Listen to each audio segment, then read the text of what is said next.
মিছিল নিয়ে যাওয়ার সময় উল্টো দিক থেকে এসে আমার বাসার মধ্যে ঢুকে, আমার বাবা একজন ব্যবসা করে, সে তার ব্যবসার প্রতিষ্ঠান, আমার ভাই একজন ডাক্তার, ছোট কাকার ছেলে, তার চেম্বারও আমাদের বাসার মধ্যে।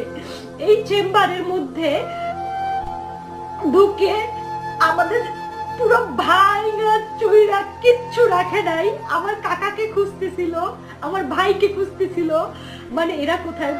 আমার মা বাইরে ছিল, আমার মা শুধু নিরুপায় হয়ে দাঁড়ায় দেখতেছে যে ঘরে ফ্যান বলেন, খাবার জলের জগ বলেন, একটা একটা গ্লাস বলেন, কিচ্ছু রাখে নাই, পিটাই ভাইয়া ফেলাইছে। বাবা যতটুকু পারছে ছবি তুলছে এবং বাবারে মারছে, বাবার গায়ে হাত দিছে।